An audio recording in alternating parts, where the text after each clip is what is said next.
अस्सलाम वालेकुम दोस्तों, कैसे हैं आप सब। मैं ज़बीना फ़याज़ एक बार फिर आपके साथ तो मैं ले आई हूँ एक और नई कहानी। लेकिन कहानी शुरू करने से पहले हमेशा की तरह कहूँगी, अगर आप मेरे चैनल पर नए हैं या अब तक चैनल को सब्सक्राइब नहीं किया तो प्लीज़ चैनल को सब्सक्राइब कर लीजिए, बेल आइकन को ज़रूर दबा दीजिए। और अगर आपको मेरे वीडियोज़, मेरे शायरी की शॉर्ट वीडियोज़ पसंद आते हैं तो अपने कॉन्टेक्ट में शेयर करना बिल्कुल भी ना भूलें। तो शुरू करते हैं एक और नई कहानी। इस कहानी का नाम है देवूनतम और इसकी राइटर है जिया अब्बासी। तो शुरू करते हैं देवूनतम पार्ट 1। हाथ में टॉर्च पकड़े फूलते तनफ्फुस और तेज़ कदमों से आगे बढ़ती वो इस घने खौफनाक जंगल से निकलने का रास्ता तलाश कर रही थी। घने जंगल में फैलता धुआं और दूर से आती भेड़ियों की आवाज़ ने सोचने समझने की सलाहियत को नाकारा बना दिया था। माऊफ होते जहन के साथ वो आगे बढ़कर झाड़ियों को हटाते हुए एक बार फिर वहीं आ खड़ी हुई जहाँ से चलना शुरू किया था। उफ मेरे खुदा, ये जंगल तो ख़त्म ही नहीं होता।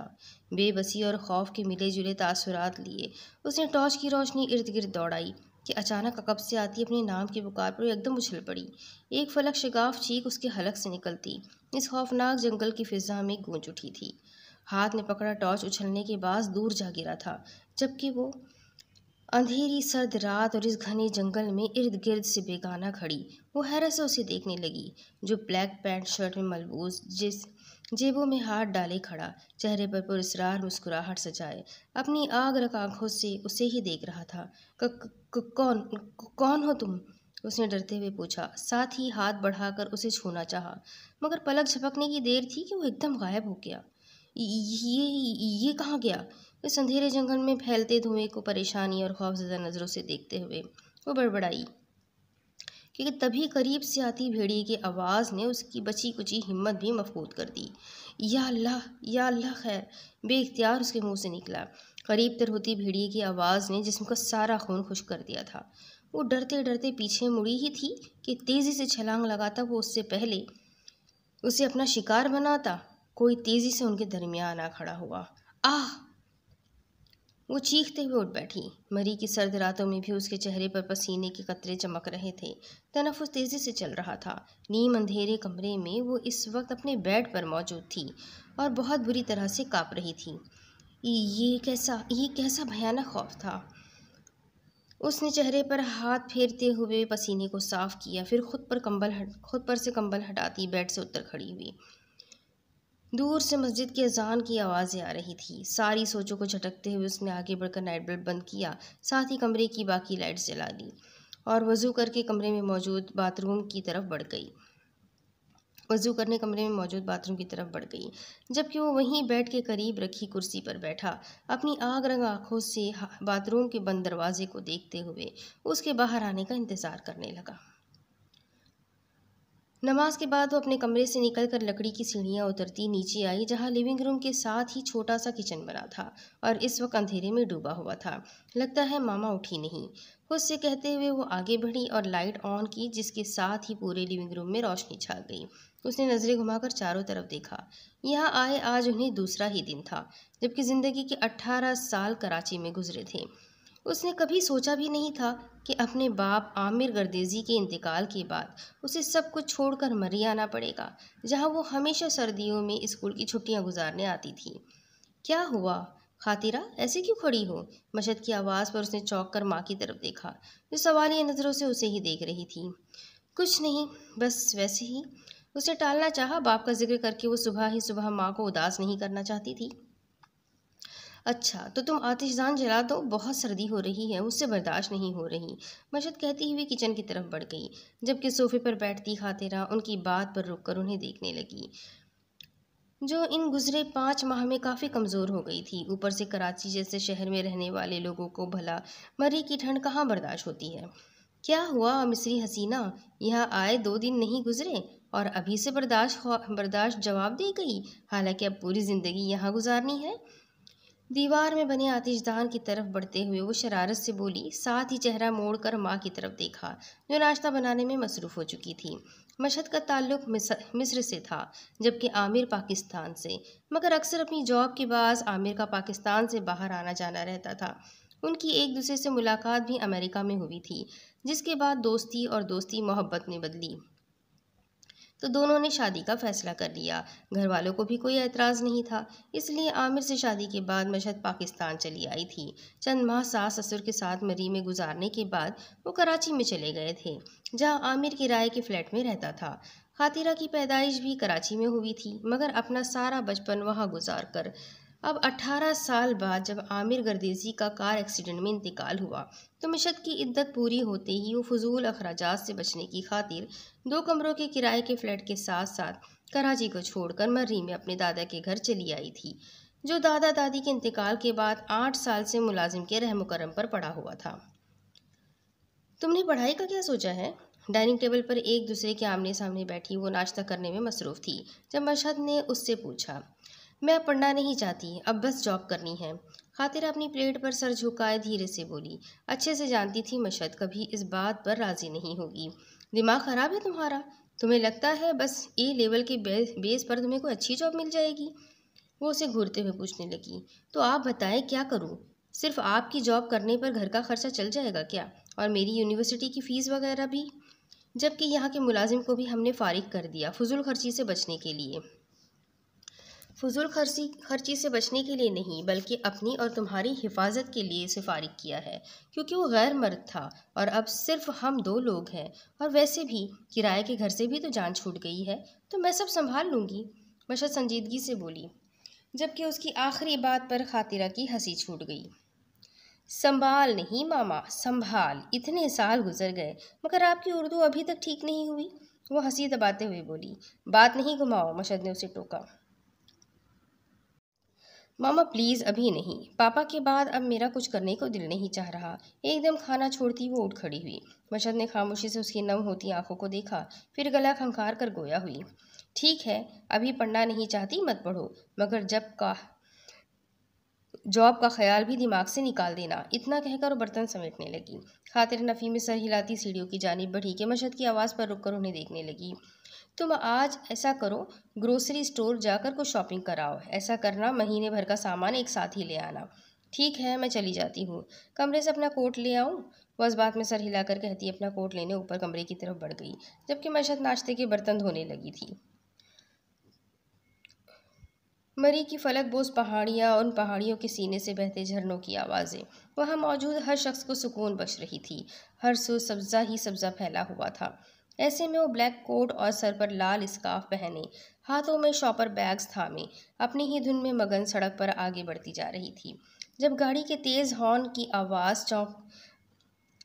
पर चौंक कर उछल पड़ी। हाथ में पकड़े शॉपर बैग्स छूटकर ज़मीन बोझ हो चुके थे। उफ, ये क्या हो गया? गुस्से से अपने सामने मौजूद कार में बैठे शख्स को देखकर वो नीचे झुकी और शॉपर बैग्स उठाने लगी। जब वो कार से बाहर निकलकर गाड़ी का दरवाज़ा बंद करता उसके सामने आ खड़ा हुआ। मिस खतरा, मेरी ही गाड़ी मिली थी सामने आकर खुदकुशी के लिए? इस सवाल पे माथे पर बल डाले खातिरा ने चेहरा उठाकर उसे देखा, जो वाइट पैंट शर्ट पर ब्लैक कोट पहने, आंखों पे सनग्लासेस लगाए उसके सर पर खड़ा था। ओ हेलो, अव्वल तो ये कि मेरा नाम खातिरा है, ना कि खतरा, और दूसरा मैं कोई खुदकुशी नहीं कर रही थी, बल्कि आप मुझे अपनी गाड़ी के नीचे कुचलने वाले थे। वो उसके मुकाबिल खड़े होते हुए बोली। अव्वल तो खुद गाड़ी के सामने आकर मुझे भी कोर्ट जाने के लिए देर करवा रही है, दूसरा ऊपर से कह रही है मैं आपको अपनी गाड़ी के नीचे कुचलने वाला था। आर यू मैड मिस खतरा?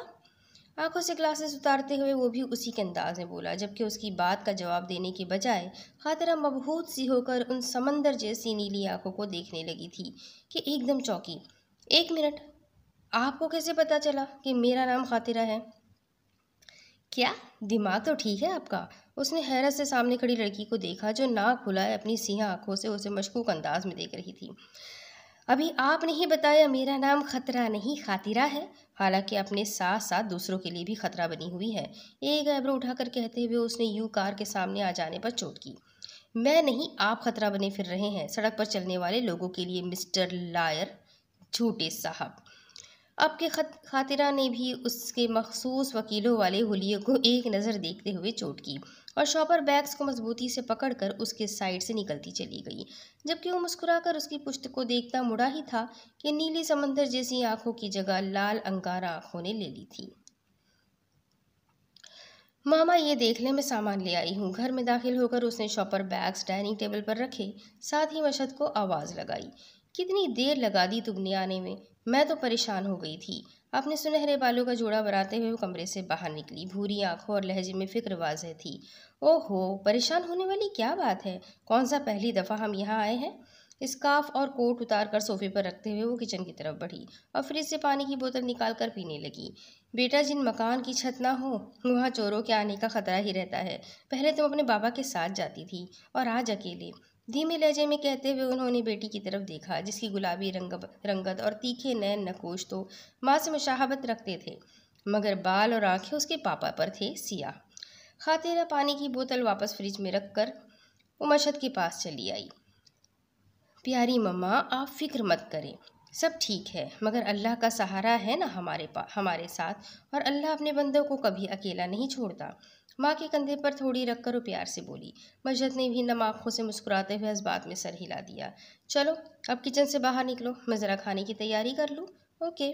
मशहद के गाल पर बोसा देती वो पीछे हटी और किचन से बाहर निकलकर लिविंग रूम के सोफे पर रखा अपना कोट और स्कार्फ उठाकर लकड़ी की सीढ़ियाँ चढ़ती अपने कमरे की जानिब बढ़ गई, जबकि वो वहीं सोफे पर बैठा अपनी आग रंग आँखों से पुरस्रार चमक और होठों पर तबस्सुम लिए बड़बड़ाया था।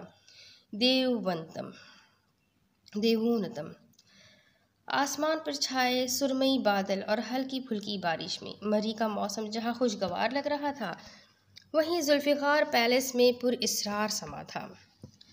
अंधेरे कमरे में वो इजी चेयर पर बैठा अपनी समंदर जैसी नीली आंखों से आतिशदान में उठते शोलों को देख रहा था कि तभी उसके अक़ब से एक निस्वानी आवाज़ उभरी। गाजी, मेरे बच्चे, तुम कब आए? सियाह लिबास में मलबूस अपने सियाह घने बालों का जोड़ा बनाए वो उसके सामने आई। उनकी समंदर जैसी नीली आंखों में अपने बेटे के लिए मोहब्बत साफ वाज़ेह थी। वो क्यों आया था यहाँ? जितने नर्म लहजे में रुबाब ने उसे मुखातिब किया था, उतनी ही गरजदार आवाज़ में उसने पूछा था कि जुल्फ़िकार पैलेस के दरो दीवार भी उसके दहाड़ से गूंज उठे थे। गाजी, तुम्हारे दादा की तबीयत ख़राब है बेटा, आराम से, और वो बाबा से मिलने ही आया था। वो उसे प्यार से समझाने लगी, जिसकी आंखें अब लाल अंगारा हो गई थी। आइंदा मुझे जुल्फ़िकार पैलेस तो क्या, मर्री में भी वो नजर ना आए, वरना इस बार कोई उसे नहीं बचा सकेगा। वो दांत पीसते हुए गुर्राया। गाजी, अब के रुबाब की आवाज़ में सख्ती दर आई। गाजान सर झटकता चेयर से उठा और अपना कोट उतारने लगा। वो अभी भी अपने वकीलों वाले हुलिये में ही था। मुझे कोर्ट जाते वक्त ही महसूस हो गया था कि वो मर्री में है। गाजी, ये घर उसका। वो बोल ही रही थी कि एकदम रुकी, साथ ही नज़रों का रुख दरवाजे की जानिब किया, जो खुद ब खुद खुलता चला गया था। तुम? गाजान के माथे पर बल पड़े। मैं आपसे मिलने ही आ रही थी, पर आप लोगों की बातें करने की आवाज़ें सुनकर बाहर रुक गई। रेड गाउन में मलबूस कांता कहती हुई अंदर आई। वो आम से नकोश की हामिल लड़की थी, जिसने अपने चेहरे को मेकअप की तह में छुपा रखा था। हमारी बातों की आवाज़ों पर बाहर रुक गई थी या बातें सुनने के लिए बाहर रुक गई थी? वो उसी तरह माथे पर बल डाले सख्ती से पूछ रहा था, जबकि कांता उसकी बात को नज़रअंदाज करती रुबाब के पास जा खड़ी हुई। क्या हाल है मैडम हसीना? अपनी खाला के गले में बाजू डालकर उसने लाड़ से पूछा। रुबाब मुस्कुरा दी।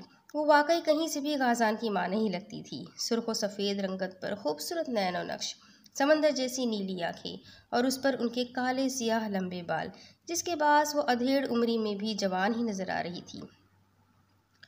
मैं बिल्कुल ठीक हूँ बच्चे, तुम कब आई? बस तभी जब आपने मेरे इस्तकबाल के लिए दरवाज़ा खोला था। वो आंखों में शरारत लिए बोली। अच्छा, चलो बाहर चलकर बातें करते हैं। रुबाब उससे कहकर गाजान की जानिब मुड़ी, जो बेजार नजर आ रहा था। उन्होंने मुस्कुराकर उसका चेहरा अपने दोनों हाथों में थामा और आगे बढ़कर उसके माथे पर बोसा दिया ही था कि वो एकदम ठहर गई। नज़रों के सामने गाजान किसी लड़की के साथ खड़ा नजर आया था। मैं तुमसे बाद में बात करूंगी, वो पीछे होते हुए बोली। आंखों में सर्द महरी दर आई थी, जिसे गाजान बड़े आराम से नज़रअंदाज कर गया था। रुबाब कांता को अपने हमराह लिए कमरे से बाहर निकल गई, जबकि वो पैंट की जेबों में हाथ डाले खिड़की के पास जा खड़ा हुआ, जहाँ से वो छोटी छोटी ईंटों से बना खूबसूरत सा घर साफ दिखाई दे रहा था। वो एक छलावे की तरह खिड़की से बाहर निकला और बाएं जानिब मौजूद दरख्तों से गुजरते हुए उस एक दरख्त पर जा बैठा, जहाँ से उसके घर के अंदर का मंजर वाज़े दिखाई दे रहा था। तो मैडम आराम फरमा रही है। गाजान के लबों को मुस्कुराहट ने छुआ। कमरे से छलकती बल्ब की रोशनी में वो अपनी बेड पर नीम दराज टीवी देखने में मगन थी। फजर के बाद से ही हल्की फुल्की बारिश का सिलसिला बंद हो चुका था, जिसे देखते ही खातिरा नाश्ते के बाद मशद से इजाज़त लेकर चहलकदमी के लिए घर से बाहर निकल आई थी और अब ब्लैक कोट और रेड स्कार्फ में मलबूस मरी की दिलकश वादियों को देखते हुए गीली सड़क पर आगे बढ़ती जा रही थी, जब उसकी नज़र सड़क के बाएं जाने मौजूद महल नुमा घर पर पड़ी। ये घर तो उसने आगे बढ़कर मेन गेट पर नस्ब तख्ती का देखा, जिस पर जुल्फ़िकार पैलेस लिखा हुआ था। ये घर तो मिस्टर आफंदी का था, ये कब से जुल्फ़िकार पैलेस में बदल गया? वो बड़बड़ाई।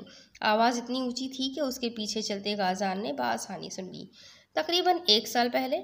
अकब से आती आवाज़ पर वो चौंकी, मुड़कर देखा तो गाजान ट्रैक सूट पहने, सीने पर बाजू बांधे खड़ा संजीदगी से उसे ही देख रहा था। 1 साल? खातिरा ने दोहराया। हाँ, तकरीबन 1 साल होने वाला है मिस्टर आफंदी को ये घर बेचे हुए और हमें यहाँ रहते हुए। उसके चेहरे के उतार चढ़ाव को बगौर देखते हुए उसने बताया। वैसे मिस खतरा, क्या मैं पूछ सकता हूँ कि आप कैसे जानती हैं यहाँ मिस्टर आफंदी और उनकी फैमिली रहते थे? गाजान ने सवालिया नज़रों से उसे देखा, जिसके माथे पर खतरा सुनते ही बल पड़ गए थे। माइंड यू, अव्वल तो मेरा नाम खतरा नहीं खातिरा है, और दूसरी बात, मैं आपको जवाब देना ज़रूरी नहीं समझती मिस्टर गाजान जुल्फ़िकार। इससे पहले वो एक बार फिर उसे लॉयर जैसे लक़ब से नवाजती खातिरा की बात काटता हुआ अपना तारुफ कराने लगा। जो भी हो, अब खतरा बोला ना तो वाकई खतरा बनकर आप पर नाजिल हो जाऊंगी। गुस्से से पैर पटकती वो उसके साइड से निकलती चली गई। गाजान ने चमकती आंखों से उसे दूर जाते देखा, फिर मुड़कर खुद भी जुल्फ़िकार पैलेस के अंदर चला गया। तो मेरा पोता आ गया, दादा जुल्फ़िकार ने उसे कमरे में दाखिल होते देखकर कहा, जो अपनी खाला ज़ाद कांता और चचा ज़ाद मिकाल को उनके कमरे में बैठा देखकर एकदम संजीदा हो गया था। कैसी तबीयत है दादा? उनके बेड के करीब जाते हुए उसने नरम लहजे में उनकी खैर दरियाफ्त की। अब बिल्कुल ठीक हूँ, तुम बताओ कल से कहाँ गायब थे? सफ़ेद शलवार कमीज़ में मलबूस, अपने पुरनूर चेहरे पर सजी सफ़ेद लंबी सफ़ेद दाढ़ी पर हाथ फेरते वो उसके चेहरे के तासुरात का बगौर जायज़ा ले रहे थे। आप जानते हैं फिर क्यों पूछ रहे हैं? उसने पलटकर सवाल किया। कांता और मिकाल खामोशी से उन्हें गुफ्तगू करते देख रहे थे। खैर, मैं फिर आऊँगा, अभी मुझे ज़रूरी काम से जाना है, संजीदगी से कहता वो जैसे आया था वैसे ही बाहर निकल गया। उसके जाते ही मिकाल दादा जुल्फ़िकार को देखते हुए गोया हुआ। तो इसे पता चल गया वो आया था? उसके आने की खबर किसी को हो ना हो इसे लाजमी हो जाती है, वो जताते हुए बोले, जिस पर मिकाल अपना सर खुजाकर रह गया। आखिर को वो कैसे सोच सकता था गाजान जुल्फ़िकार को इस बात की खबर ना होगी? अगर कोई परिंदा भी जुल्फ़िकार पैलेस में पर मारे तो उसे खबर हो जाती थी, फिर अपने दुश्मन की आमद की खबर उसे कैसे ना होती? मशद अपने जॉब इंटरव्यू के लिए जा चुकी थी, इसलिए घर की साफ़ सफाई के बाद खातिरा अपने कमरे में चली आई थी। तन्हा घर में उसे न जाने क्यों अजीब सा महसूस हो रहा था। उफ़, थोड़ी देर कमर सीधी कर लूँ, फिर दोपहर के खाने की तैयारी करूँगी। उससे बड़बड़ाती हुए बेड पर जा लेटी। अभी आंखें बंद किए चंद मिनट ही गुजरे थे, एक ज़ोरदार आवाज़ उसके कानों से टकराई। उसने पट से आंखें खोली। ये कैसी आवाज़ है? चेहरा मोड़ कर देखा तो कमरे का दरवाज़ा खुला पड़ा था। वो एक झटके से उठ बैठी, साथ ही बेड से उतरकर दरवाजे की जानिब बढ़ी। मैंने तो दरवाज़ा बंद किया था, ये कैसे खुला? कमरे से बाहर निकलकर उसने सीढ़ियों से नीचे झाँका। पूरे लिविंग रूम में अंधेरा छाया हुआ था, जो इस बात का सबूत था कि मशद अभी तक वापस नहीं लौटी। मामा तो अभी तक नहीं आई, फिर ये? उफ़, शायद मेरा वहम था। सर पर हाथ मारती हुआ वापस कमरे में आई, साथ ही दरवाजे को अच्छे से लॉक लगाकर बेड पर जा लेटी। मगर अब जिस्मानी थकन की बजाय जहनी थकन सवार हो चुकी थी, इसलिए कुछ देर की करवटें बदलते रहने के बाद वो तंग आ गई और बेड से उठी और कमरे से बाहर निकल गई, जबकि वहीं बालकनी से बाहर दरख्त पर बैठे कौवे की आग रंग आंखें चमक उठी थी। कमरे से निकलकर वो नीचे किचन में चली आई और अब दोपहर के खाने की तैयारी में लग गई थी, जब बाहर दरवाजे की बेल बजने की आवाज़ आई। उसने खौफ से दरवाजे को देखा। अगर मेशत होती तो चाबी उनके पास थी, वो खुद दरवाज़ा खोल कर आ जाती, मगर अब न जाने कौन सा बिन बुलाया मेहमान आ गया था, जो दरवाजे की बेल मुसलसल बजाया जा रहा था, जैसे अगले ने दरवाज़ा खोलने पर चलकर नहीं उड़ कर आना है। आई भई, सबर सबर, उसने किचन से ही आवाज़ लगाई और फिर हाथ साफ करती दरवाजे की जानिब बढ़ गई। जी, कौन? दरवाज़ा खोला तो सामने ही एक खुशशक्ल नौजवान को खड़ा पाया। जी, मैं आपका पड़ोसी हूँ, वो उस घर से। उसने दाएं जानिब मौजूद एक घर की तरफ इशारा किया। जी ठीक है, फिर? खातिरा ने सवालिया नज़रों से उसे देखा। क्या वो बस ये बताने आया था?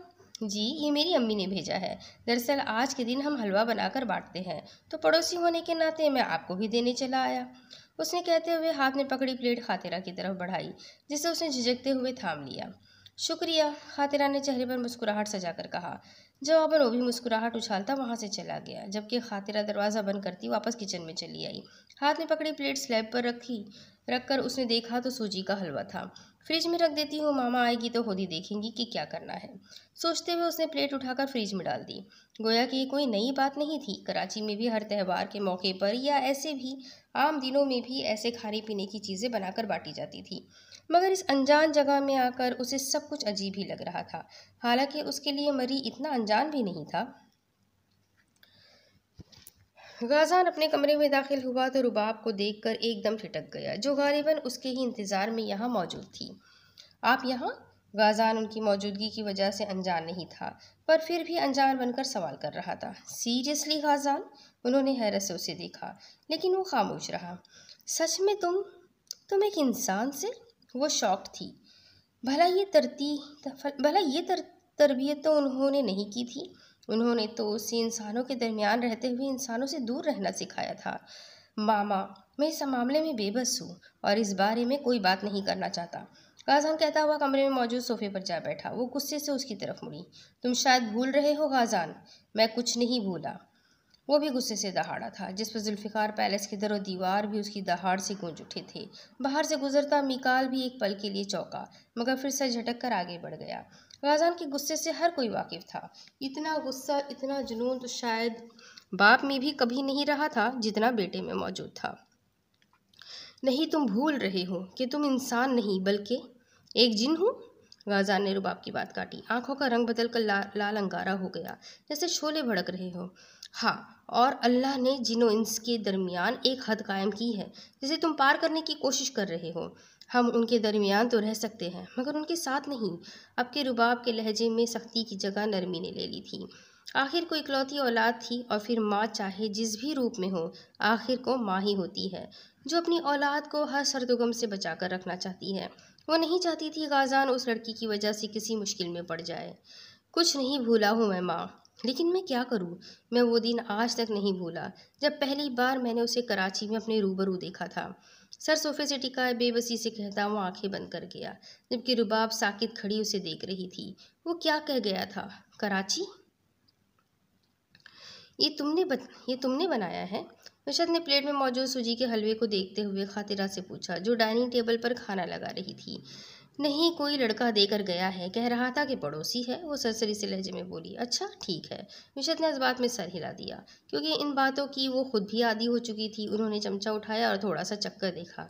काफ़ी अच्छा बनाया है। तुम्हारी दादी भी ऐसे ही हलवा बनाया करती थी।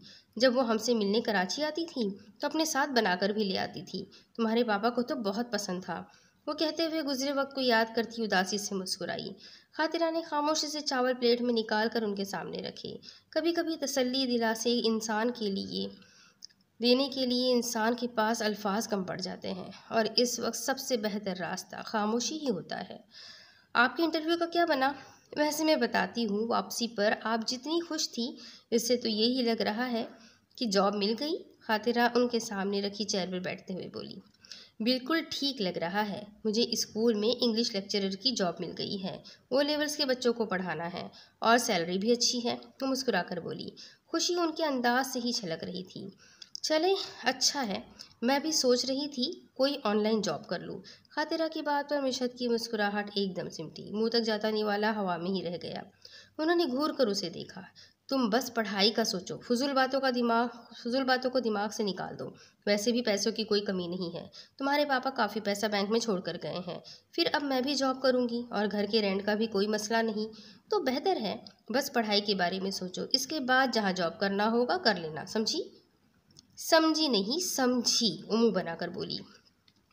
ज़्यादा मेरी अम्मा बनने की कोशिश मत करो। उसे डपट कर वो वापस अपनी प्लेट पर झुक गई, जबकि खातिरा मुंह बनाकर चेयर से उठी कि अचानक सर चकराने लगा। उसने फौरन हाथ बढ़ाकर टेबल को थामा। क्या हुआ? मिशन मुतफक्किर सी उठी।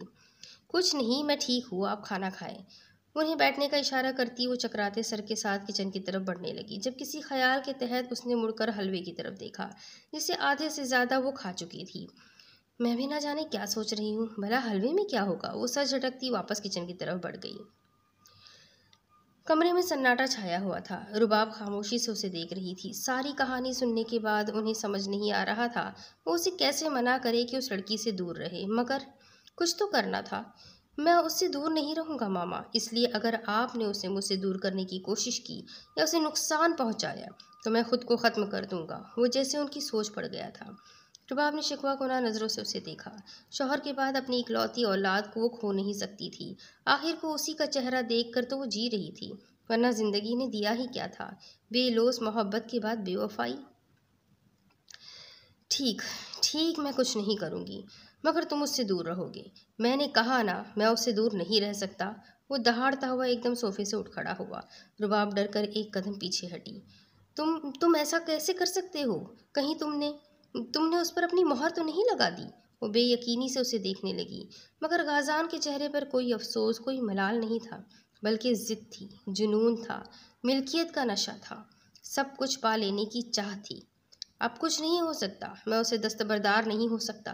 कहने के साथ ही वो वहाँ से गायब हो गया, जबकि रुबाब की चीखो पुकार पूरे जुल्फ़िकार पैलेस में गूंज उठी थी। खाने के बाद मिशत थकन के बाअस अपने कमरे में आराम करने चली गई थी, जबकि खातिरा वहीं लिविंग रूम में रखे सोफे पर बैठी अपने मोबाइल में मसरूफ़ थी। जब दरवाजे से बेल बजने की आवाज़ आई, शायद वो लड़का अपनी प्लेट लेने आया हो। वो सोचते हुए सोफे से उठी और दरवाजे की तरफ बढ़ी। हाथ बढ़ाकर अभी दरवाज़ा खोला ही था कि अपने सामने खड़े शख्स को देखकर उसकी आंखें फैल गई। आप? जी मैं। गाजान मुस्कुराया। आप यहाँ क्या कर रहे हैं? और ये आपको कैसे पता मेरा घर यहाँ है? खातिरा ने उसे मशकूक अंदाज के साथ घूरते हुए दरवाज़ा बंद करके घर से बाहर निकल आई, ताकि मशद की नींद न खराब हो। आपने तो बताया था आज सुबह, लगता है भूल गई। गाज़ान उसे चमकती आंखों से देखते हुए बोला, जो रेड हाई नेक और ब्लैक जीन्स पर गले में स्टॉलर पहने खड़ी उसे ही घूर रही थी। मैंने कब बताया? वह हैरान हुई। अरे आप भूल गई? आप तो अपना नाम बताकर भी भूल गई थी, गाज़ान ने उसे जताया। खातिरा उलझकर उसे देखती जहन पर जोर डालने लगी। जब गाज़ान उसका ध्यान बटाने के लिए बोल पड़ा, वैसे आपका घर बहुत प्यारा है, अंदर नहीं बुलाएंगी? मैं बिन बुलाए मेहमान को घर के अंदर नहीं बुलाती, वो मुँह बनाकर बोली। गाज़ान दिलचस्पी से उसे देख रहा था। सारा गुस्सा, सारी थकन उसे सामने देख कर ही हवा हो गई थी। अच्छा देखें, मौसम कितना प्यारा हो रहा है, कहीं घूमने चलते हैं। ओ भाई हेलो, क्यों बिला वजह फ्री हो रहे हो? और मैं क्यों जाऊँ आपके साथ? दोनों हाथ कमर पर रखे उसने घूरा। अस्तगफिरुल्लाह, इतना हैंडसम बंदा आपको भाई लग रहा है? तौबा, ये सुनने से पहले मेरे कान फट क्यों नहीं गए? गाज़ान ने बाकायदा कानों को हाथ लगाया। उफ, खासे छिछोरे हैं आप, लायर। एडवोकेट गाज़ान जुल्फ़िकार। इससे पहले वो फिर उसे लायर जैसे लक़ब से नवाजती, गाज़ान उसकी बात काटता जल्दी से बोल उठा। जो भी हो, यहाँ क्यों आए हैं आप? मैं तो हमसायों के हुकूक निभाने आया था, मगर आप तो सीधे मुंह बात ही नहीं कर रही, गाज़ान ने मुस्कुराहट दबाते हुए कहा। अब निभा लिए ना हुकूक, जाइए, मुझे और भी बहुत काम है। खातिरा कहकर जाने लगी थी जब गाज़ान ने उसका हाथ पकड़कर रोका। ये आपकी अंगूठी है जो आप मेरे घर के सामने छोड़ आई थी। चंद मिनट पहले उसके कमरे से चोरी की हुई अंगूठी गाज़ान ने मुस्कुराते हुए उसके सामने की। ये कब? मैंने तो हाँ, वज़ू करते वक्त उतार दी थी।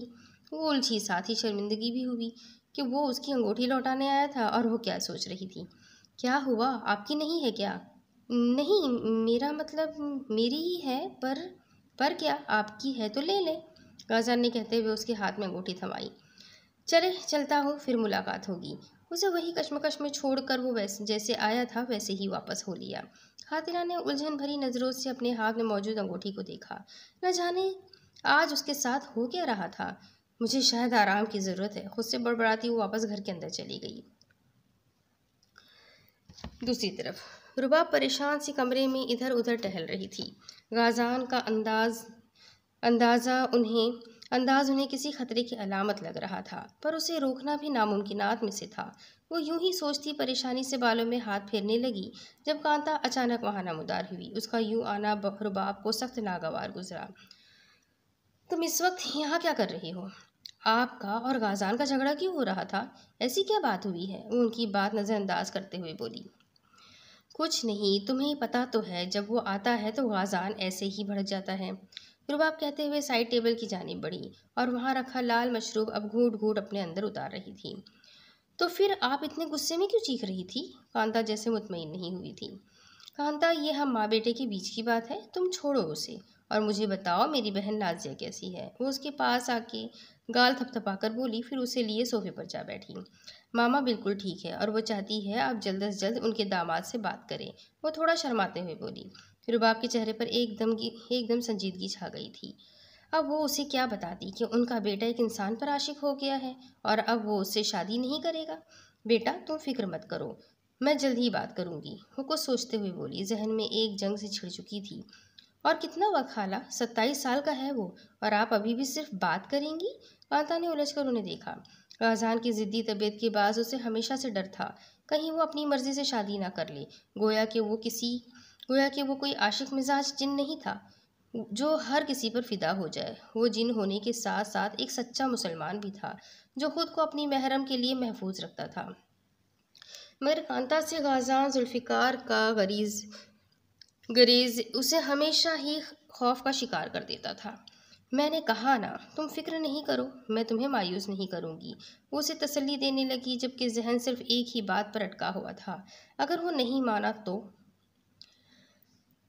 उसने आंखें खोलने की कोशिश की मगर चेहरे को झुलसा देने वाली सूरज की किरणों ने उसकी कोशिश को नाकाम बना दिया था। जिस्म जल रहा था जैसे किसी ने आग के करीब ला खड़ा किया हो और आग की लिपटें उसे छूने की कोशिश कर रही हो। गले में चुभन सी महसूस हो रही थी जिसके साथ ही प्यास की शिद्दत बढ़ती जा रही थी। उसने आंखों पर हाथ रखकर इर्द गिर्द देखना चाहा मगर ये क्या, वो तो किसी तपते सहरा में आ गिरी थी। मैं यहाँ कैसे? उसने खौफ से इर्द गिर्द देखा। दूर दूर तक रेत ही रेत नजर आ रही थी। मैं इधर कैसे आई? मैं तो घर पर थी। खौफ बढ़ता जा रहा था जब एक चिंगाड़ती आवाज़ उससे अपने अकब से सुनाई दी। वो एक झटके से पीछे मुड़ी जब चमगादड़ नुमा देव कामत परों वाले खौफनाक परिंदे को अपने पीछे आते देख उसने सामने दौड़ लगा दी। पीछे मुड़े बगैर वो आगे भागती जा रही थी। सांस भी अब फूलने लगी थी जब कड़कती धूप और प्यास की शिद्दत से निढाल होकर वो मुंह के बल तपती रेत पर जा गिरी थी। आंखें बंद होने लगी कि तभी अपने गिर्द सख्त गिरफ्त महसूस हुई। उसने आंखों को बमुश्किल खोलने की कोशिश की जब उसने अपने चेहरे पर किसी को झुकता हुआ पाया। छोड़ो मुझे, वो चीखते हुए उठ बैठी। माथे पर पसीने के कतरे चमक रहे थे। उसने इर्द गिर्द देखा, वो अपने कमरे में ही मौजूद थी। कमरे की लाइट्स भी जल रही थी और दरवाजे के सामने मिशहद खड़ी थी। मगरिब के वक्त सोती रहोगी तो ऐसे ही डरावने ख्वाब आएंगे, वो उसके चीखने पर तंज करते हुए बोली। सॉरी, वो मैं बोर हो रही थी तो लेटे लेटे आंख लग गई थी। खातिरा कहती हुई उठ खड़ी हुई और सीधा बाथरूम में घुस गई। मुंह हाथ धोकर उसने सामने लगे आईने में खुद को देखा तो चौंक उठी। ये कैसे हुआ? गर्दन पे मौजूद सुर्ख निशान उसे एक पल के लिए साकित कर गया था। नीम अंधेरे कमरे में फैलता लाल धुआं माहौल को पुरस्कार बना रहा था। वहीं वो एक कोने में खड़ी आग के ऊपर रखी बड़ी सी देगची में चमचा चलाती साथ साथ कुछ पढ़ती जा रही थी। जब वो दरवाज़ा खोलकर तेजी से अंदर दाखिल हुआ। क्या है, क्यों आए हो? वो नागवारी से उसे देखते हुए बोली, जो आते ही साइड टेबल पर रखे केमिकल्स की बोतलें उठा उठा कर देख रहा था। मामा जोजील, आपका दिया मशरूब ख़त्म हो गया, मुझे और चाहिए। वो अपनी आग रंग आंखों से उन्हें संजीदगी से देखता हुआ गोया हुआ। पहले भी तुम लेकर गए थे, आखिर करना क्या चाह रहे हो तुम? जोजील ने तीखी नज़रों से उसे देखा। अपने दुश्मन को सबक सिखाना चाहता हूँ और क्या, बस आप मुझे वो मशरूब दे दे। मैं इस वक्त फजूल बहस के मूड में नहीं, वो आंखें घुमाता हुआ बोला। जुल्करनैन, वो दहाड़ उठी। वो भाई है तुम्हारा, दुश्मन नहीं। ओह मामा प्लीज़, ये भाई भाई बहुत खेल लिया, अब वक्त आ गया है कि खेल ख़त्म किया जाए। मुंह बनाकर कहता वो दाएं हाथ पर बने कैबिनेट की तरफ बढ़ा। खोलकर देखा तो सामने ही मनचाहा मशरूब रखा हुआ था। उसकी आंखें चमक उठी।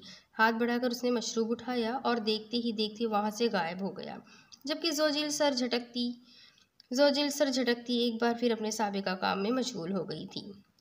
उसके कमरे में अंधेरा फैला हुआ था। आज शायद वो जल्दी सो गई थी, वरना रात के 2 बजे से पहले वो सोया नहीं करती थी। गाजान बाहर टेरेस में खड़ा दूर से उसके कमरे को देख रहा था। दिल था कि वहां जाए मगर दिमाग था जो उसे रोक रहा था। आखिर इससे इतनी बड़ी गलती कैसे हो गई थी? उसे ये नहीं भूलना चाहिए था कि वो जिन है और खातिरा एक इंसान। इस तरह दो मखलूक का मिलन नामुमकिन था, मगर मुश्किल तो नहीं था। अगर वो खातिरा को उसकी माँ को ना बताए तो? लेकिन ये धोखे वाली बात हो जाएगी। फिर अगर सच बताएगा तो वो भी उसे खो देगा, और खातिरा को खोना वो नहीं चाहता था। गाजी, मिकाल की आवाज़ उसके कानों से टकराई। गाजान ने मुड़कर उन्हें देखा। उसकी पुकार से पहले वो उसकी आमद से वाकिफ हो चुका था। तुम गए नहीं लंदन जहीर चाचू और सबरीना चाची के पास? गाजान ने चेहरा मोड़कर उसे देखा, जो उसके बराबर आ खड़ा हुआ था। नहीं, अदीना बहन भी पूछ रही थी कब तक आऊँगा, पर अब मेरा जाने का इरादा नहीं है। मिकाल आसमान पर नजर आते तारों को देखते हुए बोला। ज़हीर जुल्फ़िकार और सबरीना जुल्फ़िकार अपनी छोटी बेटी अदीना के साथ 1 माह पहले लंदन शिफ्ट हो चुके थे। मकसद वहाँ बिजनेस की दुनिया में अपना नाम बनाना था, जो उनके लिए कोई मुश्किल काम नहीं था। मगर मिकाल का लंदन जाने का कोई इरादा नहीं था, इसलिए बाद में आने का बहाना बनाकर वो वहीं रुक गया था। क्यों? तुमने तो कहा था बाद में जाओगे, और अभी तो 1 माह हो गया है।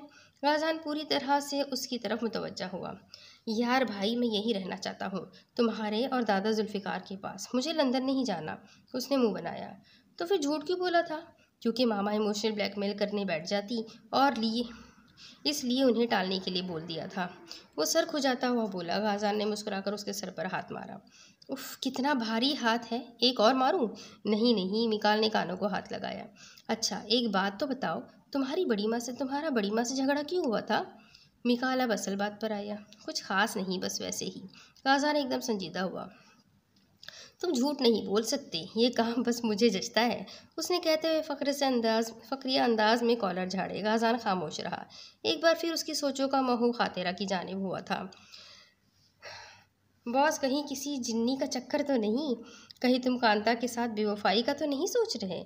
मिकाल तो मजाहिया अंदाज में बोला, मगर कांता का जिक्र और लफ्ज़ बेवफाई ने गाजान को भड़कने पर मजबूर कर दिया। दिमाग दुरुस्त है तुम्हारा? क्या बकवास कर रहे हो? उसकी दहाड़ से जुल्फ़िकार पैलेस की दरो दीवार तक हिलकी रह जाती। आंखों में भी सुर्खी उतर आई थी, जिस पर मिकाल को फौरन अपनी गलती का एहसास हो गया। इसलिए एक भी पल मजीद ज़ाय किए बगैर वो वहाँ से फौरन ही गायब हो गया। सुबह होते ही मशद नाश्ते के बाद तैयार होकर स्कूल के लिए निकल चुकी थी, जबकि खातिरा घर की साफ सफाई में लग गई थी, क्योंकि फिल वक्त उसके पास अपनी मसरूफियात के लिए और कुछ था भी नहीं। जल्दी जल्दी हाथ चलाती वो घर को समेटने में लगी थी, जब दरवाजे की बेल बजी। कहीं आज फिर तो नहीं आ गए? उसे गाजान का ख्याल आया, मगर फिर सर झटकती दरवाजे की तरफ बढ़ी। हाथ बढ़ाकर दरवाज़ा खोला तो सामने वही हलवे वाला शख्स खड़ा था। आप? जी, वो प्लेट लेने आया था। उसकी झिझक महसूस करता हुआ वजाहत देने लगा। ओह हाँ हाँ हाँ, अभी लाई, 1 मिनट। खातिरा जल्दी से दरवाज़ा बंद करके किचन की जाने मुड़ी और स्लैब पर रखी प्लेट उठाकर वापस दरवाजे पर ले आई। ये ले आपकी प्लेट, काफ़ी अच्छा बना था हलवा। उसकी बात पर सामने खड़े शख्स की भूरी आंखों में चमक सी उभरी। वाकई आपको पसंद आया? जी, अपनी अम्मी को मेरा शुक्रिया कहिएगा। वो मुस्कुराकर बोली। जी ज़रूर। वैसे क्या मैं आपका नाम जान सकता हूँ? खातिरा की खातिरा की मुस्कुराहट सिमटी वो खामोशी से उसे देखने लगी। वो दरअसल फिर अम्मी को कैसे बताऊंगा, लेकिन मोहतरमा ने उनके हलवे की तारीफ़ की है और शुक्रिया भी कहा है, इसलिए आपका नाम पूछा। अब तो वैसे भी हम पड़ोसी हैं, आना जाना तो लगा रहेगा। वो लहजे में शरारत लिए वजाहत करने लगा। खातिरा धीमे से मुस्कुरा दी। उसकी मुस्कुराहट देखकर वो मज़ीद हिम्मत करता अपना तारुफ कराने लगा। वैसे मेरा नाम रहबान मिर्ज़ा है, 25 साल उम्र है और एक कंपनी में सॉफ्टवेयर इंजीनियर हूँ। और मेरा नाम खातिरा गर्देजी, ए लेवल किया है और फिर वक्त फारिग हूँ। उसे सर से टालने के लिए ना चाह कर भी खातिरा को ये भी बताना पड़ा, मगर चूंकि लड़कियां उम्र नहीं बताती इसलिए वो भी छुपा गई। नाइस, रहबान हंसा। खैर, अच्छा लगा आपसे मिलकर, फिर मुलाकात होगी। मुस्कुराकर कहता वो प्लेट हाथ में लिए अपने घर की तरफ बढ़ गया, जबकि खातिरा लब काटती उसकी पुश्त को घूरे जा रही थी। उफ, मेरा दिमाग ख़राब हो गया है, मैं कल से कुछ ज़्यादा ही सोचे जा रही हूँ। खुद से बड़बड़ाती हुए दरवाज़ा बंद करके अपने काम में लग गई। अभी उसे दोपहर के खाने की भी तैयारी करनी थी। क्या हुआ रुबाब बेटा, कल से परेशान लग रही हो? रुबाब इस वक्त दादा जुल्फ़िकार के कमरे में थी, जब उन्होंने परेशान देखकर पूछा। कुछ नहीं बाबा, बस गाजान की फ़िक्र है। रुबाब चेहरे पर जबरन मुस्कुराहट सजाकर बोली।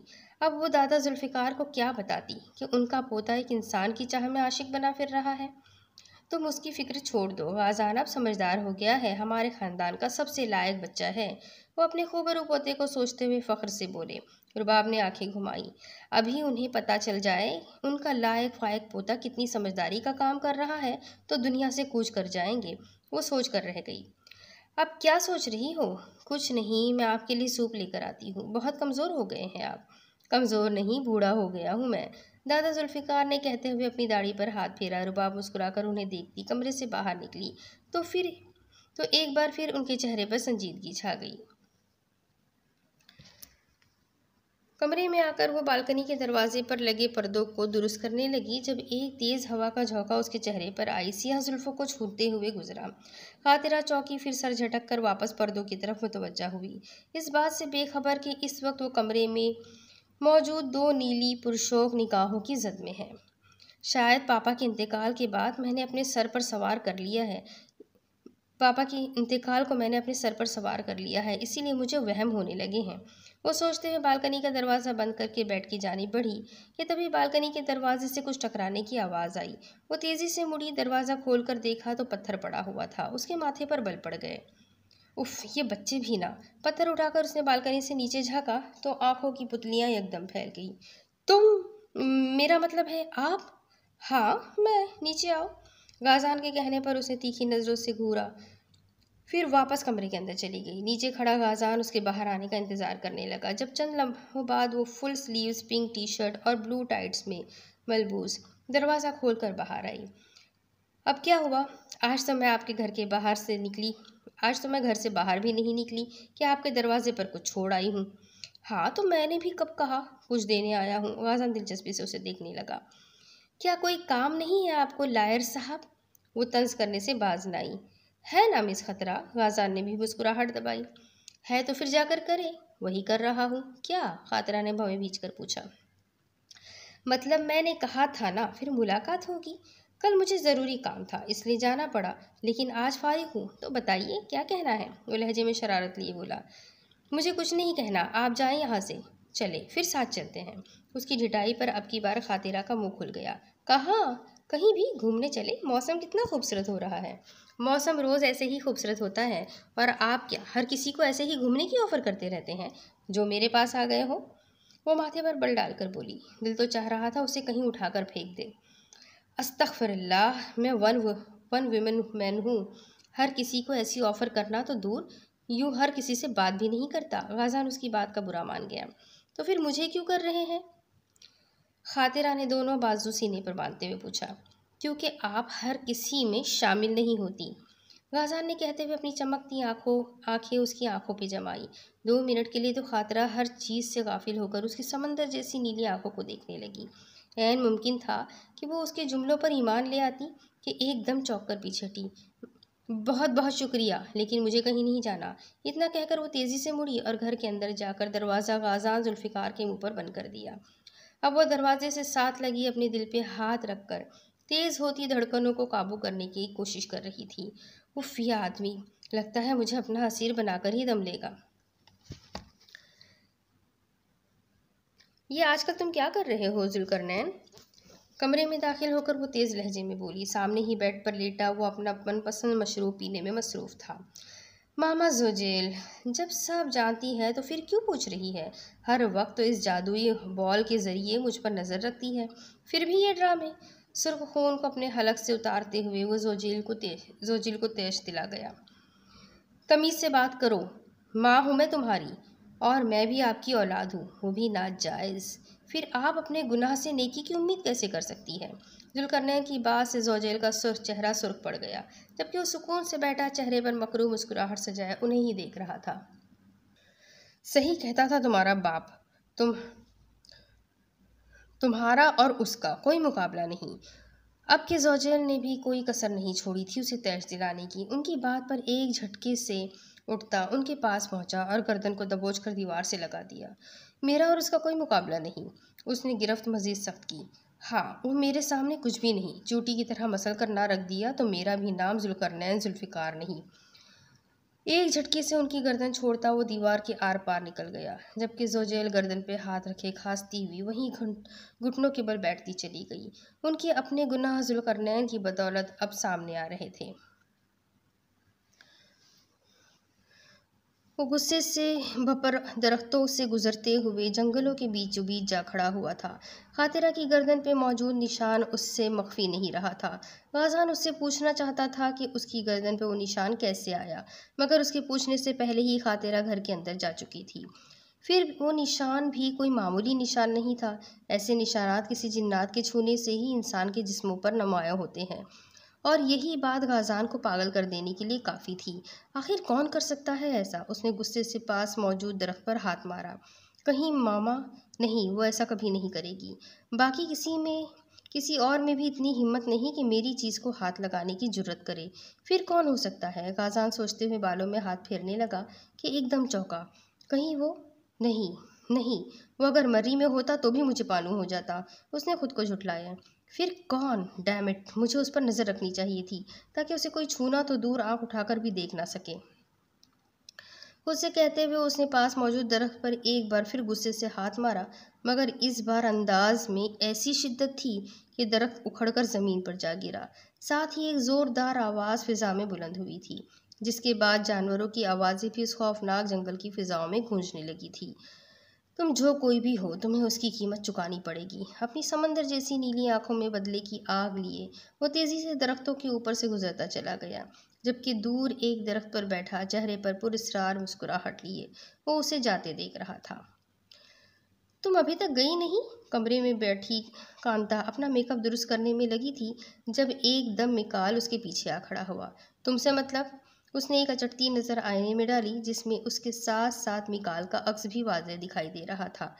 मतलब तो बहुत है प्यारी बहना, आखिर को हमारे घर में डेरा जमा कर बैठी हो।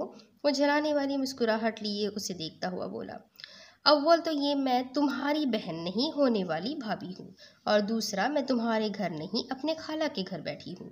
मिकाल की बात पर बड़ी मुश्किल से उसने खुद पर जब्त करते हुए कहा, वरना दिल तो कर रहा था अभी उसे जलाकर राख कर दे। ओ भाभी साहिबा, लेकिन जहाँ तक मुझे याद है गाज़ान ने तो कभी तुम्हें इस नज़र से नहीं देखा। देखना तो दूर, उसने तो सोचने की भी कोशिश नहीं की। फिर किस भ्रम में है और आप ये बात कह रही हैं? मिकाल ने झुककर उसके कान में सरगोशी की। आज न जाने क्यों वो उसके सर पर खड़ा उसके जब्त को आजमा रहा था। मैं उसकी बचपन की मंगेतर हूँ। आखिरकार जब्त टूटा। वो चिल्लाते हुए उसकी जानिब मुड़ी। कौन सी मंगेतर? ये तो बड़ों की बात थी, जबकि गाज़ान ने तो तुमसे कभी कोई अहद व पैमान नहीं बांधे, बल्कि आजकल तो वो किसी और के ख्यालों में मसरूफ़ है। रवानी में कहता मिकाल क्या कह गया था उसे खुद भी अंदाज़ा नहीं हुआ, जबकि कांता उसकी बात पर एकदम चौकन्ना हुई थी। एक मिनट, ये तुम क्या कह रहे हो? किसके ख्यालों में? ओए माँ, अब तो तू गया मिकाल, ये क्या बोल दिया? उसने अपने खुश्क लबों पर जबान फेरी, साथ ही कांता के सुर्ख लंबे नाखूनों को देखा, जो किसी को भी नोच कर रख देने के लिए काफ़ी थे। नहीं, मैंने ऐसा तो कुछ नहीं कहा प्यारी बहना। ठीक है, अब मैं चलता हूँ। कहने के साथ ही वो जैसे आया था वैसे ही वहाँ से गायब हो गया, वरना यहाँ रुककर मजीद कुछ कहता तो कांता उसका खून करे ना करे, मगर गाज़ान ने उसके टुकड़े ज़रूर कर देने थे। स्कूल से छुट्टी होते ही मशद घर के लिए रवाना हो चुकी थी। आज थकन कुछ ज़्यादा ही सवार थी, इसलिए तेज़ी से गाड़ी चलाती वो जल्द से जल्द घर पहुंचना चाहती थी, जब अचानक आधे रास्ते में गाड़ी एक झटके से रुकी। हद हो गई, अब इसे क्या हुआ? झुंझलाते हुए गाड़ी को बार बार स्टार्ट करने की कोशिश की, मगर इसने तो ना चलने की कसम खा ली थी। सड़क पर भी दूर दूर तक कोई नज़र नहीं आ रहा था कि वो किसी को रोक कर मदद लेती, इसलिए गाड़ी से उतर के खुद ही बोनट उठाकर खराबी तलाश करने की कोशिश करने लगी, मगर बेसुध। कुछ समझ ही नहीं आ रहा था किस मुसीबत में ज़िंदगी फंस गई है। अचानक ही उन्हें रोना आ गया। यूँ तो वो एक खुद मुख्तार मिस्री खातून थी, मगर एक लंबे अरसे से आमिर के साथ ने उन्हें मोहताज बना दिया था, क्योंकि आमिर गर्देजी की मौजूदगी में उन्हें कभी ऐसी मुश्किलात का सामना नहीं पड़ा था। Excuse me ma'am, may I help you? खुद से उलझते ज़्यादा देर नहीं हुई थी कि पुष्ट से आने वाली आवाज़ पर वो ठिठक गई। गर्दन मोड़ी तो अपने सामने सूट बूट में मलबूस गाज़ान जुल्फ़िकार को पाया। आंटी आप? गाज़ान ने चेहरे पर खुशगवार हैरत के तासुरात लिए कहा। अलबत्ता मिशत उलझन भरी नज़रों से उसे देखने लगी। ये कौन था जो उसे जानता था मगर वो नहीं, और ये आंटी क्यों कह रहा था? जी, आप कौन? मैं आपका पड़ोसी हूँ, गाज़ान जुल्फ़िकार। 1 साल पहले मिस्टर आफंदी ने अपना घर हमें बेच दिया था। वैसे मिस्टर आफंदी को तो जानती है ना? गाज़ान ने खुश इखलाकी से बताते हुए आखिर में मिशत से पूछा। ओह हाँ, मेरे हस्बैंड से अच्छी बातचीत थी उनकी। वो याद करते हुए बोली। लेकिन आप मुझे कैसे जानते हैं? मैंने तो आपको पहले नहीं देखा। जहन में मचलता सवाल मिशत गर्देजी ने ज़बान पर लाया। वो आज सुबह मैंने आपको आपके घर से निकलते देखा था और अब यहाँ देखा तो पहचान गया, उसने फ़ौरन वजाहत दी। ओह अच्छा, वो दरअसल हम 3-4 दिन पहले ही यहाँ शिफ्ट हुए हैं, वरना बस कराची से छुट्टियाँ गुजारने ही यहाँ आते थे और फिर 1 साल से हम यहाँ आए नहीं, तो आप खुद नहीं जानते। उलझन सुलझी तो अब के मिशत ने चेहरे पर मुस्कुराहट सजाते हुए बताया। जी कोई बात नहीं, अब तो जान पहचान होती रहेगी। वैसे आपकी गाड़ी को क्या हो गया? पता नहीं, चलते चलते बंद हो गई और अब स्टार्ट ही नहीं हो रही। एक बार फिर उनके चेहरे पर परेशानी के तासुरात उभरे। अच्छा, आप ऐसा करें, मेरी कार पर घर चली जाए, आपकी गाड़ी को मैं ठीक करवा कर आपके घर पर छोड़ दूंगा, उसने कहते हुए एक साइड पर खड़ी अपनी कार की तरफ इशारा किया। लेकिन आप? मेरी फिक्र नहीं करें, मैं आ जाऊंगा, चाबी गाड़ी में लगी है, आप आराम से जाएं। अब की बार मिशद ने खामोशी से इस बात में सर हिलाया और चंद कदमों के फासले पर खड़ी गाजार की गाड़ी की जानिब बढ़ गई। उनके रवाना होते ही गाज़ान ने अपना झुका सर उठाकर गाड़ी के बोनट को देखा। गाड़ी के बोनट को बंद किया। चेहरे पर शरारती मुस्कुराहट थी। सॉरी आंटी, वैसे तो मैं पहले ही से अच्छा इंसान हूँ, मगर आपकी नज़रों में अच्छा बनने के लिए इससे अच्छा तरीका मुझे और कोई नहीं सूझा। मशहद के तसव्वुर से मुखातिब होता वो कंधे उचकाकर ड्राइविंग सीट की जानिब बढ़ा और अगले ही लम्हे गाड़ी हवा से बातें करती अपनी मंजिल की तरफ गामज़न थी। वो सोफे पर बैठी कोई डाइजेस्ट पढ़ रही थी जब अचानक बाहर से गाड़ी के रुकने की आवाज़ आई। वो वहीं डाइजेस्ट को सोफे पर छोड़कर खिड़की के सामने जा खड़ी हुई थी कि तभी अपने सामने मौजूद ब्लैक कार को देखकर उसकी आंखें हैरत से फैल गईं। पहचानने में एक लम्हा भी नहीं लगा था कि ये किसकी कार है। उस एडवोकेट की कार मामा के पास क्या कर रही है? वो उलझी कि तभी दरवाज़ा खोलकर मिशत अंदर दाखिल हुई। अस्सलाम वालेकुम। वालेकुम अस्सलाम। मामा, ये कार? सलाम का जवाब देते ही उसने सवाल किया। वो सड़क पर मेरी गाड़ी ख़राब हो गई थी तो उस लड़के ने मुझे अपनी गाड़ी दे दी है। और अभी वो बता ही रही थी कि एक बार फिर से गाड़ी के रुकने की आवाज़ आई। हातिरा ने आगे बढ़कर खिड़की से झाँका तो इस बार गाज़ान था जो उनकी गाड़ी से निकलकर अब दरवाजे की तरफ बढ़ रहा था। लो, अब ये भी आ गए। उसने आंखें घुमाई और खिड़की से हटकर दरवाजे को खोला। गाज़ान जो बेल बजाने ही वाला था कि अचानक दरवाज़ा खुलने पर फिर सामने खड़ी खातिरा को देखकर मुस्कुरा उठा। अरे वाह, लगता है मेरा ही इंतज़ार कर रही थी। खुशफहमी है आपकी, वो कहते हुए दरवाजे से हटी ताकि गाज़ान घर के अंदर दाखिल हो सके। ये ले आंटी आपकी चाबी, छोटा सा मसला था, मैंने खुद ही ठीक कर दिया। टिटाई से झूठ बोलते हुए उसने गाड़ी की चाबी मशद के सामने की। बहुत बहुत शुक्रिया बेटा। अरे शुक्रिया किस बात का, ये तो मेरा फ़र्ज़ था, आखिर पड़ोसी ही पड़ोसी के काम आता है। वो मुस्कुराते हुए बोला। आखिर को कारनामा भी तो अपना ही था, फिर शुक्रिया किस बात पर वसूल करता। अरे नहीं बेटा, तुमने इतनी मदद की, वरना आजकल के ज़माने में कौन किसकी मदद करता है, वो मशकूर लहजे में कह रही थी। ना चाहते हुए भी गाज़ान को शर्मिंदगी होने लगी। अच्छा आंटी, मैं चलता हूँ। इससे पहले शर्म से चुल्लू भर पानी में डूब मरने का मकाम आता, उसने वापस जाने का सोचा। अरे बैठो तो सही, बातों के चक्कर में चाय पानी का भी नहीं पूछा, भूल गई। और तुम खड़ी क्या देख रही हो? जाओ जाओ, जल्दी किचन में कुछ खाने पीने को लाओ। गाज़ान से कहते हुए गुस्से से खातिरा की जानी मुड़ी, जो एक तरफ खड़ी खामोशी से उन दोनों को देख रही थी। नहीं नहीं आंटी, मुझे ज़रूरी काम है, फिर कभी आंटी, अभी चलता हूँ। और मेरी चाबी? नरमी से उनकी बात काट कर उसने अपनी चाबी के लिए हाथ आगे किया तो मिशद ने भी मुस्कुराते हुए चाबी उसके हाथ पर रख दी।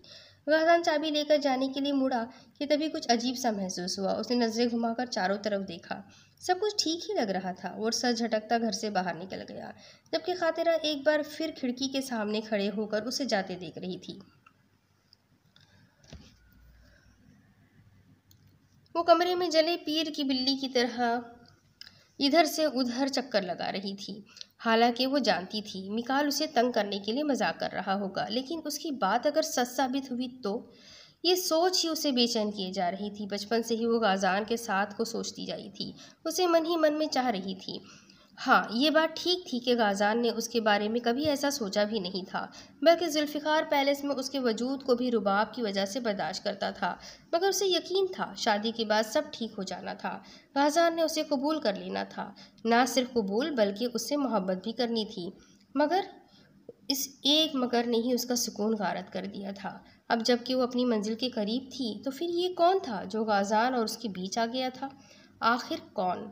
अगर ये बात झूठ हुई ना मिकाल, तो तुम्हारा खून मेरे हाथों होगा। उसने गुस्से से अपने बालों को मुट्ठी में जकड़ा। लेकिन अगर ये बात सच हुई तो? फिर अपने और गाज़ान के बीच आने वाली हर जी रूह को मौत के घाट ना उतार दिया, तो मेरा नाम भी कांता अदब नहीं। खुद से कहती वो एकदम गायब हो गई। उसे अभी रुबाब से भी अपने सवालों के जवाब चाहिए थे। अब इसके आगे की कहानी मैं आपको अगली किस्त में सुनाती हूँ कि आगे क्या होगा। ये जानने के लिए मेरे साथ बने रहें। अगली किस्त में फिर मिलेंगे। तब तक के लिए अल्लाह हाफ़िज़।